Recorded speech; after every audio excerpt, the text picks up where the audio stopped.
Chapter 8. Mr. Pumblechook's premises in the high street of the market town were of a peppercorny and farinaceous character, as the premises of a corn chandler and seedsman should be. It appeared to me that he must be a very happy man indeed, to have so many little drawers in his shop, and I wondered when I peeped into one or two on the lower tiers and saw the tied-up brown paper packets inside, whether the flower seeds and bulbs ever wanted of a fine day to break out of those jails and bloom. It was in the early morning after my arrival that I entertained this speculation. On the previous night, I had been sent straight to bed in an attic with a sloping roof, which was so low in the corner where the bedstead was, that I calculated the tiles as being within a foot of my eyebrows. In the same early morning, I discovered a singular affinity between seeds and corduroys. Mr. Pumblechook wore corduroys, and so did his shopman, and somehow there was a general air and flavor about the corduroys, so much in the nature of seeds, and a general air and flavor about the seeds, so much in the nature of corduroys, that I hardly knew which was which. The same opportunity served me for noticing that Mr. Pumblechook appeared to conduct his business by looking across the street at the saddler, who appeared to transact his business by keeping his eye on the coachmaker, who appeared to get on in life by putting his hands in his pockets and contemplating the baker, who in his turn folded his arms and stared at the grocer, who stood at his door and yawned at the chemist.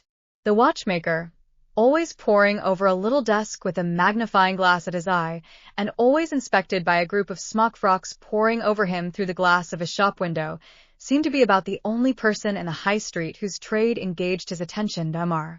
Pumblechook and I breakfasted at 8 o'clock in the parlor behind the shop, while the shopman took his mug of tea and hunch of bread and butter on a sack of peas in the front premises. I considered Mr. Pumblechook wretched company. Besides being possessed by my sister's idea that a mortifying and penitential character ought to be imparted to my diet, besides giving me as much crumb as possible in combination with as little butter, and putting such a quantity of warm water into my milk that it would have been more candid to have left the milk out altogether, his conversation consisted of nothing but arithmetic. On my politely bidding him good morning, he said, pompously, 7 times 9, boy. And how should I be able to answer, dodged in that way, in a strange place, on an empty stomach? I was hungry, but before I had swallowed a morsel, he began a running sum that lasted all through the breakfast. 7, and 4, and 8, and 6, and 2, and 10, and so on. And after each figure was disposed of, it was as much as I could do to get a bite or a sup, before the next came, while he sat at his ease guessing nothing and eating bacon and hot roll, in, if I may be allowed the expression, a gorging and gormandizing manner. For such reasons, I was very glad when 10 o'clock came and we started for Miss Havisham's, though I was not at all at my ease regarding the manner in which I should acquit myself under that lady's roof. Within a quarter of an hour we came to Miss Havisham's house, which was of old brick and dismal, and had a great many iron bars to it. Some of the windows had been walled up. Of those that remained, all the lower were rustily barred. There was a courtyard in front, and that was barred, so we had to wait, after ringing the bell, until someone should come to open it. While we waited at the gate, I peeped in. Even then Mr. Pumblechook said, and 14, but I pretended not to hear him, and saw that at the side of the house there was a large brewery. No brewing was going on in it, and none seemed to have gone on for a long, long time that a window was raised, and a clear voice demanded, "What name?" To which my conductor replied, "Pumblechook." The voice returned, "Quite right," and the window was shut again, and a young lady came across the courtyard, with keys in her hand. "This," said Mr. Pumblechook, "is Pip." "This is Pip, is it?" returned the young lady, who was very pretty and seemed very proud. "Come in, Pip." Mr. Pumblechook was coming in also, when she stopped him with the gate. "Oh," she said, "did you wish to see Miss Havisham?" "If Miss Havisham wished to see me," returned Mr. Pumblechook, discomfited. "Ah," said the girl, "but you see she don't."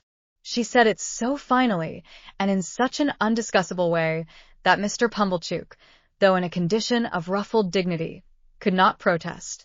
But he eyed me severely, as if I had done anything to him, and departed with the words reproachfully delivered. "Boy, Let your behavior here be a credit unto them, which brought you up by hand. I was not free from apprehension that he would come back to propound through the gate. And 16? But he didn't. My young conductress locked the gate, and we went across the courtyard. It was paved and clean, but grass was growing in every crevice.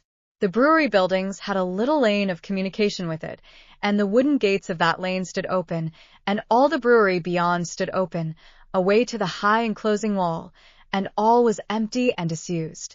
The cold wind seemed to blow colder there than outside the gate, and it made a shrill noise in howling in and out at the open sides of the brewery, like the noise of wind in the rigging of a ship at sea.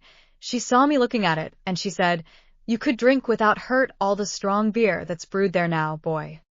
"I should think I could, miss," said I, in a shy way.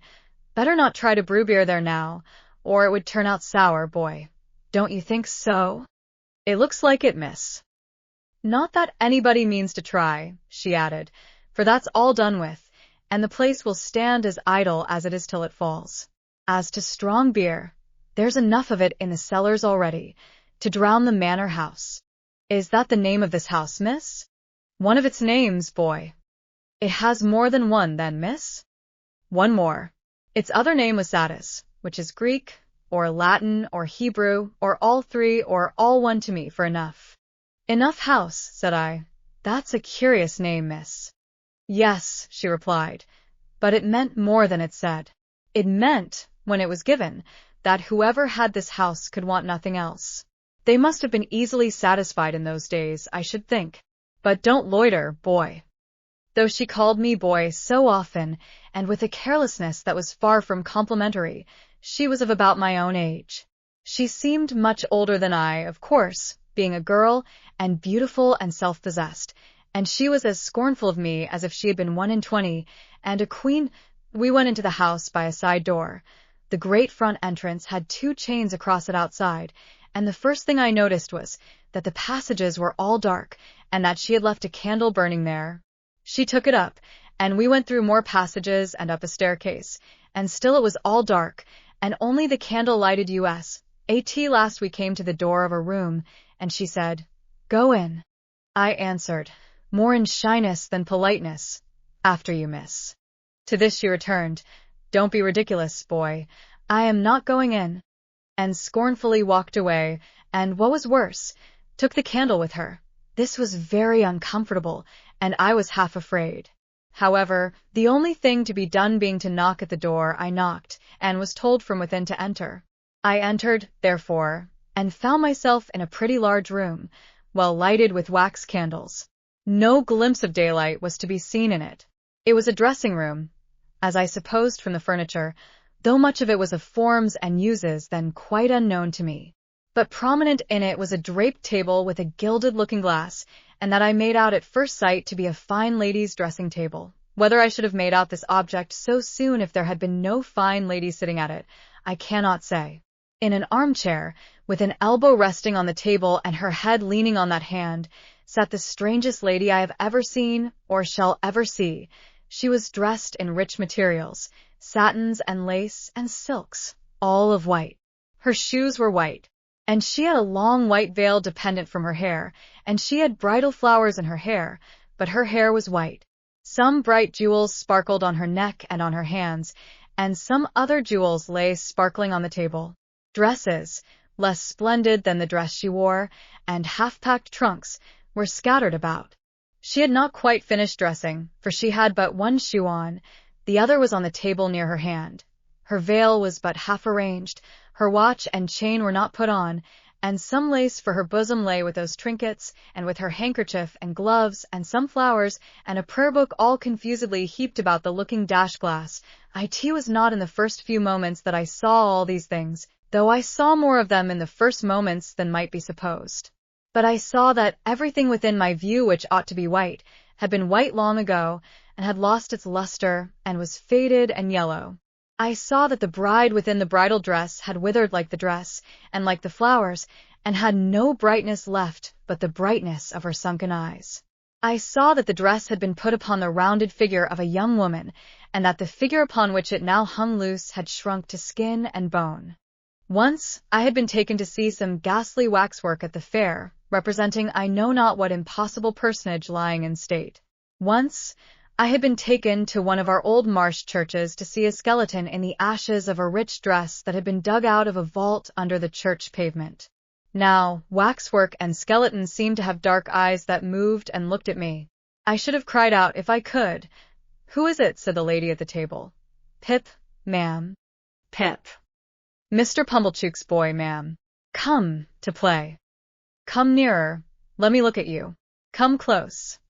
It was when I stood before her, avoiding her eyes, that I took note of the surrounding objects in detail and saw that her watch had stopped at 20 minutes to 9, and that a clock in the room had stopped at 20 minutes to 9.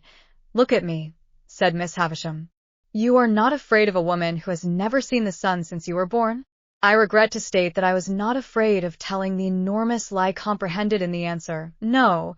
Do you know what I touch here?" she said, laying her hands, one upon the other, on her left side. "Yes, ma'am." It made me think of the young man. "What do I touch?" "Your heart. Broken." She uttered the word with an eager look, and with strong emphasis, and with a weird smile that had a kind of boast in it. Afterwards, she kept her hands there for a little while, and slowly took them away as if they were heavy. "I am tired," said Miss Havisham. "I want diversion, and I have done with men and women. Play." I think it will be conceded by my most disputatious reader that she could hardly have directed an unfortunate boy to do anything in the wide world more difficult to be done under the circumstances. "I sometimes have sick fancies," she went on, "and I have a sick fancy that I want to see some play. There, with an impatient movement of the fingers of her right hand. Play, play, play."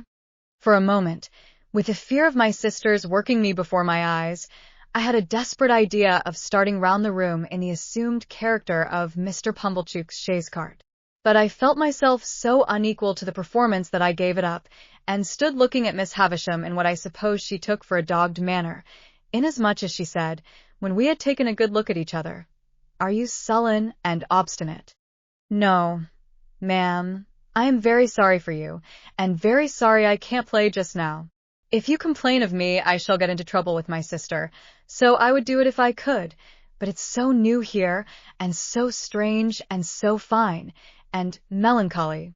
I stopped, fearing I might say too much, or had already said it, and we took another look at each other. Before she spoke again, she turned her eyes from me, and looked at the dress she wore, and at the dressing table, and finally at herself in the looking-glass. "So new to him," she muttered, "so old to me, so strange to him, so familiar to me, so melancholy to both of us. Call Estella." As she was still looking at the reflection of herself, I thought she was still talking to herself, and kept quiet. "Call Estella," she repeated, flashing a look at me. "You can do that. Call Estella." At the door. To stand in the dark in a mysterious passage of an unknown house, bawling Estella to a scornful young lady neither visible nor responsive, and feeling it a dreadful liberty so to roar out her name, was almost as bad as playing to order. But she answered at last, and her light came along the dark passage like a star. Miss Havisham beckoned her to come close, and took up a jewel from the table, and tried its effect upon her fair young bosom, and against her pretty brown hair. "Your own one day, my dear, and you will use it well. Let me see you play cards with this boy." "With this boy? Why, he is a common laboring boy." I thought I overheard Miss Havisham answer, only it seemed so unlikely. "Well, you can break his heart." "What do you play, boy?" asked Estella of myself, with the greatest disdain. "Nothing but beggar my neighbor, miss." "Beggar him," said Miss Havisham to Estella. So we sat down to cards. It was then I began to understand that everything in the room had stopped, like the watch and the clock, a long time ago. I noticed that Miss Havisham put down the jewel exactly on the spot from which she had taken it up.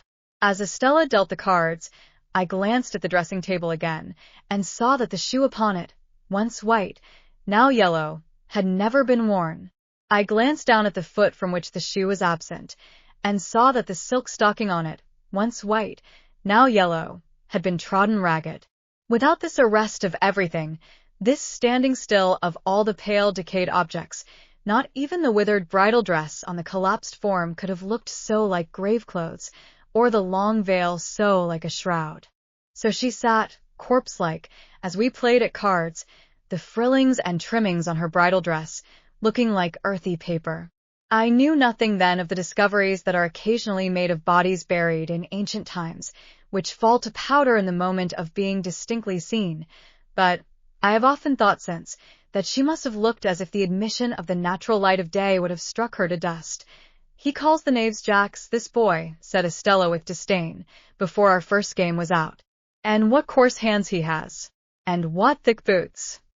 I had never thought of being ashamed of my hands before, but I began to consider them a very indifferent pair. Her contempt for me was so strong that it became infectious, and I caught it. She won the game, and I dealt. I misdealt, as was only natural, when I knew she was lying in wait for me to do wrong, and she denounced me for a stupid, clumsy laboring boy. "You say nothing of her," remarked Miss Havisham to me as she looked on. "She says many hard things of you, but you say nothing of her. What do you think of her?" "I don't like to say," I stammered. "Tell me in my ear," said Miss Havisham, bending down. "I think she is very proud," I replied in a whisper. "Anything else?" "I think she is very pretty." "Anything else?" "I think she is very insulting." She was looking at me then with a look of supreme aversion. "Anything else?"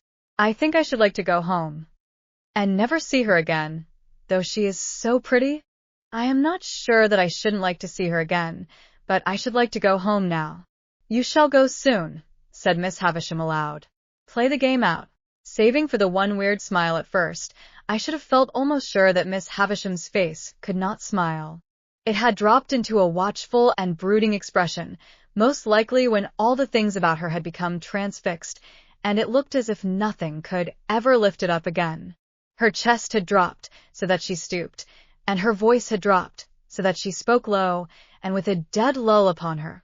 Altogether, she had the appearance of having dropped body and soul, within and without, under the weight of a crushing blow.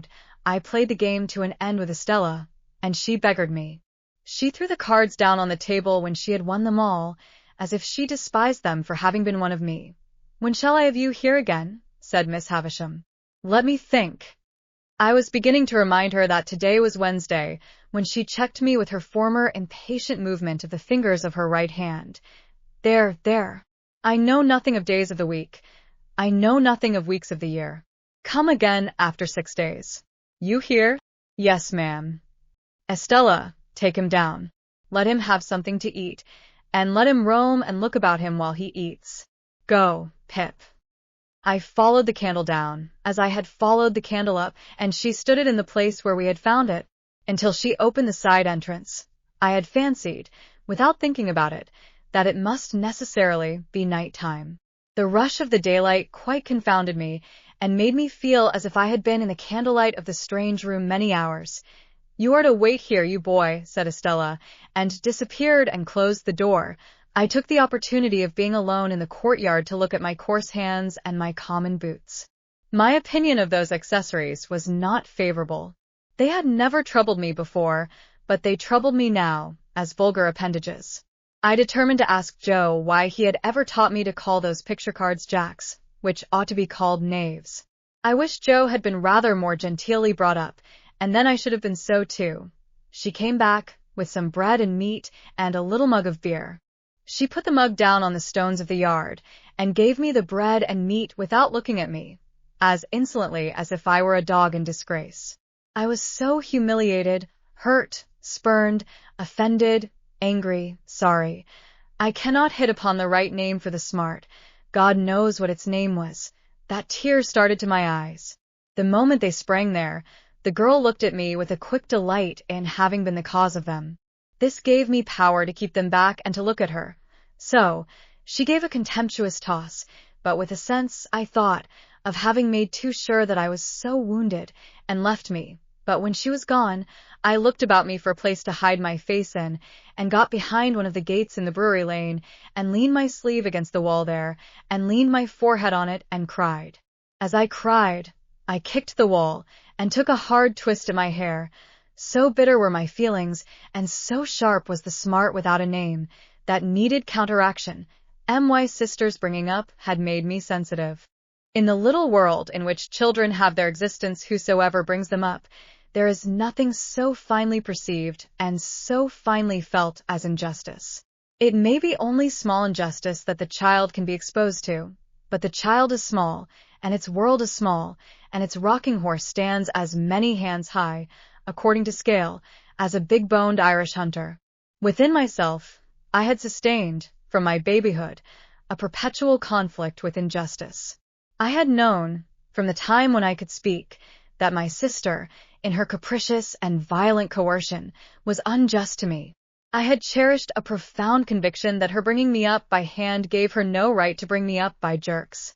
Through all my punishments, disgraces, fasts and vigils, and other penitential performances, I had nursed this assurance, and to my communing so much with it, in a solitary and unprotected way, I in great part refer the fact that I was morally timid and very sensitive, that I got rid of my injured feelings for the time by kicking them into the brewery wall and twisting them out of my hair, and then I smoothed my face with my sleeve and came from behind the gate. The bread and meat were acceptable, and the beer was warming and tingling, and I was soon in spirits to look about me. To be sure, it was a deserted place, down to the pigeon house in the brewery yard, which had been blown crooked on its pole by some high wind, and would have made the pigeons think themselves at sea, if there had been any pigeons there to be rocked by it. But there were no pigeons in the dovecot, no horses in the stable, no pigs in the sty, no malt in the storehouse, no smells of grains and beer in the copper or the vat.